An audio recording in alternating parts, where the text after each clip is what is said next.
Warning signs na baka appendicitis na ang iyong nararamdaman.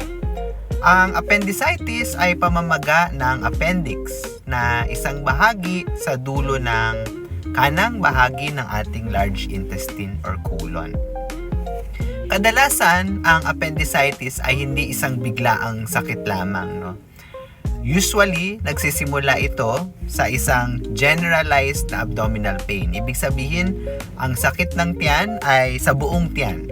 Kadalasan, ang sakit ay dull, kumbaga ay parang namamanhid lamang, hindi masyado masakit sa simula.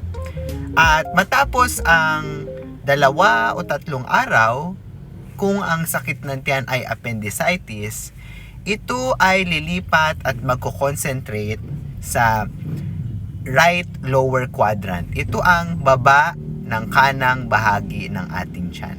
Ang baba ng kanang bahagi ng ating tiyan. Sa patuloy na pamamaga ng appendix, lalong sasakit ang right lower quadrant. Kahit gaanong hipo, kahit light touch lamang ay magkukos ng sakit. At may mga kaakibat rin ito na simptomas, gaya ng pagduduwal o tuluyang pagsusuka, hirap sa paglalakad, hirap sa pag-change ng posisyon. Halimbawa, tatayo mula sa nakaupong posisyon.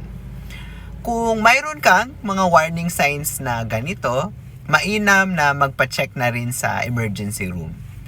Kung hindi man ito appendicitis, at least nakasigurado ka at mayroon kang peace of mind. Magandang araw sa lahat.